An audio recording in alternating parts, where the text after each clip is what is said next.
Hi అండి అందరికీ. పెసరపప్పు పునుగులు ఎప్పుడైనా తిన్నారా, చేశారా? నేను చేస్తున్నాను.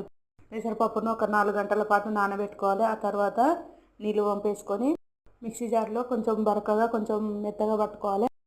ఆ తర్వాత ఒక బౌల్లో వేసుకొని అందులో 2 చెంచాల బియ్యం పిండి, 1 చెంచాడు సాల్ట్, సగం చెంచాడు జీలకర్ర, చిటికెడు వంట సోడా, ఆ తర్వాత ఆనియన్, పచ్చిమిర్చి, కొత్తిమీర, పుదీనా, కరివేపాకు ఇవన్నీ సన్నగా తరిగి వేసుకోవాలి. వేసుకొని కలుపుకోవాలి పునుగుల పిండి లెక్క. కలిపిన తర్వాత ఆయిల్లో డీప్ ఫ్రై చేసుకోవాలి. పునుగుల్లో వేసుకోవాలి. వేసుకొని అయితే మంచిగా బ్రౌన్ కలర్ వచ్చే వరకు డీప్ ఫ్రై చేసుకోవాలి. నేను తీసుకున్న గ్రీన్ కలర్ గ్లాస్ తోటి 3 వాయిల్ అయినాయి పెసరపప్పు పునుగులు. ఇవి పునుగులు చాలా అంటే చాలా టేస్ట్గా ఉంటాయి. దీనికి కాంబినేషన్ నూరిన పచ్చళ్ళు పెట్టుకొని కూడా తినొచ్చు. కానీ ఇప్పుడైతే స్నాక్స్ టైము, మీ పచ్చళ్ళు పెట్టుకోలే లేవు కూడా ఇంట్లో. అందుకే ఆనియన్ చిన్న చిన్న కట్ చేసి సైడ్ పెట్టుకొని అయితే తింటున్నాము. చాలా అంటే చాలా టేస్ట్గా ఉన్నాయి.